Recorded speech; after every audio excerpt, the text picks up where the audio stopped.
श्रीमद् भगवद गीता के इस भाग में बताया गया है कि मोक्ष क्या है, मोक्ष पाने के क्या क्या मार्ग हैं तथा मोक्ष पाने का सबसे उत्तम तरीका कौन सा है।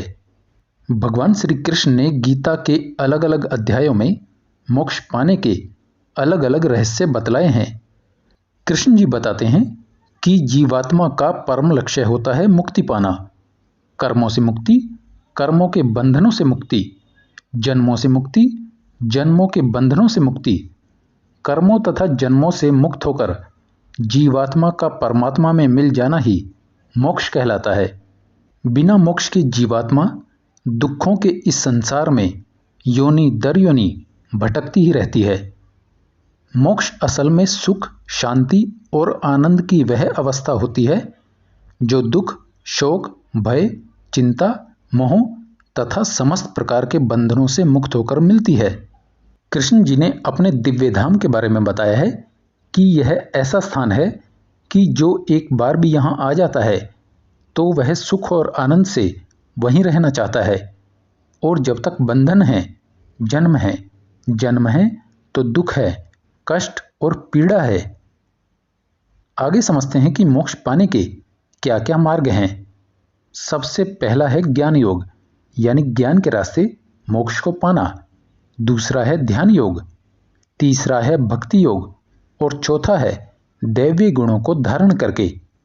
ज्ञान योग की शुरुआत असल में यहाँ से होती है कि व्यक्ति सबसे पहले अपने आप को जाने, यानी वह किस प्रकृति का है, उसका नेचर कैसा है, और अपने स्वभाव के अनुसार ही अपना काम चुने।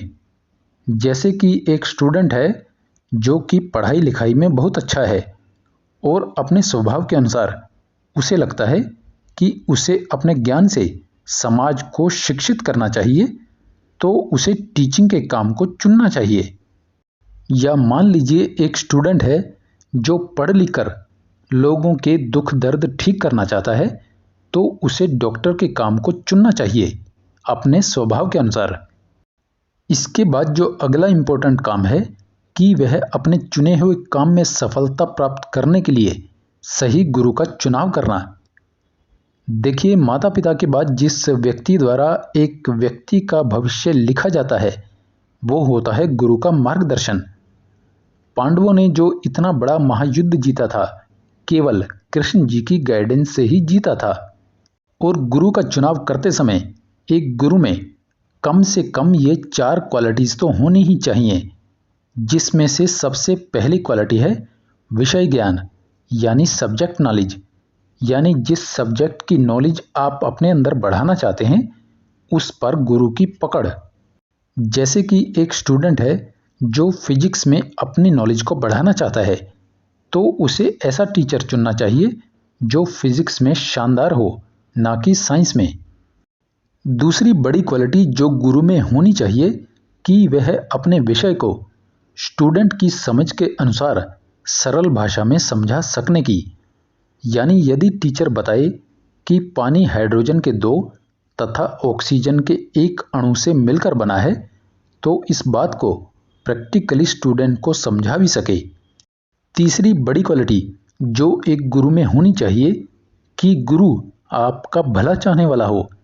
यानी यदि एक टीचर जिसकी सब्जेक्ट नॉलेज भी शानदार है, समझाना भी बहुत अच्छे से आता है, लेकिन ऐसा ना हो कि एक लवे की तरह अंगूठा ही कटवाना ना पड़ जाए, यानी गुरु हर हाल में आपकी तरक्की ही चाहता हो।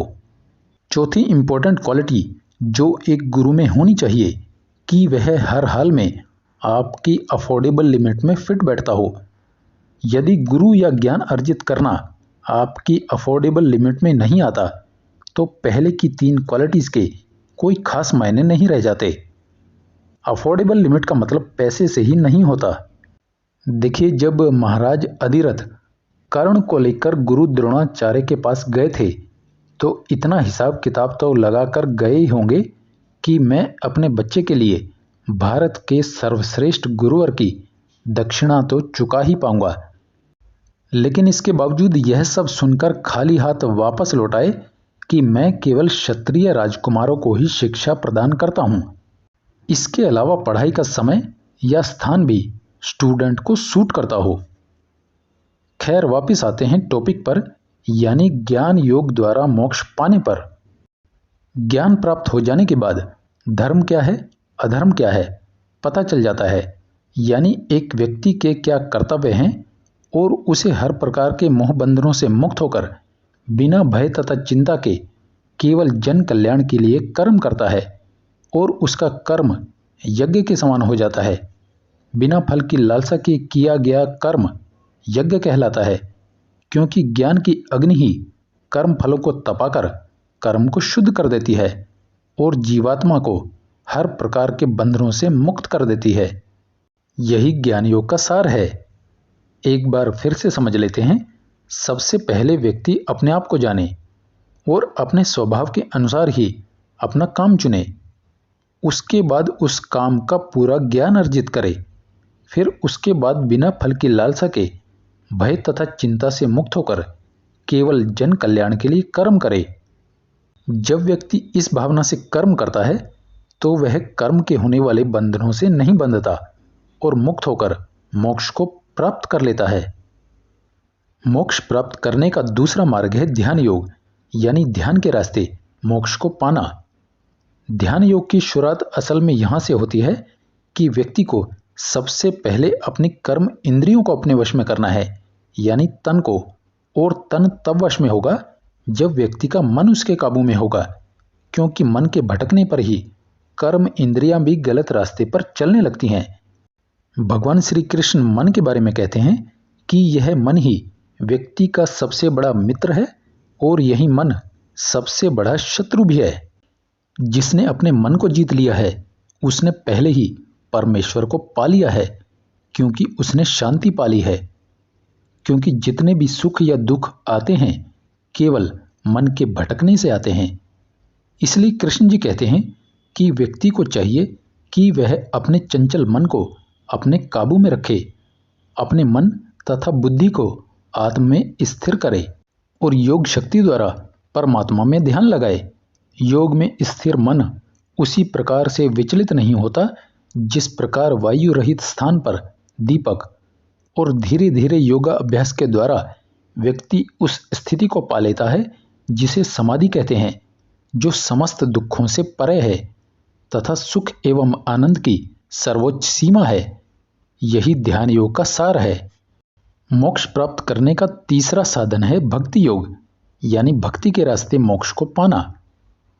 भगवत गीता के 12वें अध्याय में भगवान श्री कृष्ण ने बताया है कि मनुष्य किस प्रकार से कर्म करे तथा किस प्रकार से भगवान की पूजा करे कि वह ईश्वर को पाले। इसके बाद भगवान श्री कृष्ण ने बताया है कि मुझे पाने का सबसे सरल तरीका है मुझ में श्रद्धा रखना। जो लोग मुझ में श्रद्धा रखते हैं केवल वही लोग मुझे जान पाते हैं, लेकिन जो लोग मुझ में श्रद्धा नहीं रखते वे लोग जन्म और मरण के इस संसार में आते जाते रहते हैं और योनि दर योनि भटकते ही रहते हैं। इसके बाद भगवान जी ने बताया है यदि मनुष्य कर्मों के बंधनों से मुक्ति पाना चाहता है तो अपने कर्मों को तथा कर्मों के फलों को मुझे अर्पित कर दे। यानी व्यक्ति जो भी कर्म करता है उसमें से इस भावना को निकाल दे कि यह काम मैं कर रहा हूँ, बल्कि ये सारे काम ईश्वर द्वारा ही किए जा रहे हैं, और उस कर्म को पूरा करने के बाद जो फल मिलता है उसे ईश्वर की इच्छा मानकर स्वीकार कर लेना। अब क्योंकि सारे कर्म भी ईश्वर के थे और फल भी, इसलिए व्यक्ति कर्मों के बंधनों से मुक्त रहता है। इसलिए भगवान श्री कृष्ण ने कहा है कि जो व्यक्ति अपने कर्मों को तथा कर्मों के फलों को ईश्वर को समर्पित कर देता है और शुद्ध भक्ति भाव से अपने हृदय में केवल मेरा ही चिंतन करता है, ऐसा व्यक्ति जन्म और मृत्यु के बंधनों से मुक्त होकर मोक्ष को पा लेता है। यही भक्ति योग का सार है। इसके बाद मोक्ष प्राप्त करने का चौथा मार्ग है दैवीय गुणों को धारण करके उनका पालन करना। कृष्ण जी ने गीता के 16वें अध्याय में बड़ी ही बारीकी से बताया है कि दैवीय गुण कौन कौन से हैं तथा आसुरी गुण कौन कौन से हैं। जो लोग दैवी गुणों को धारण करते हैं वे देव तुल्य माने जाते हैं, लेकिन जो बुरे काम करते हैं उन्हें आसुरी माना जाता है, यानी बुरा आदमी। भगवान श्री कृष्ण ने बताया है कि व्यक्ति मरने के बाद दो प्रकार की संपत्ति लेकर जाता है। एक होती है दैवीय संपत्ति और दूसरी होती है आसुरी संपत्ति।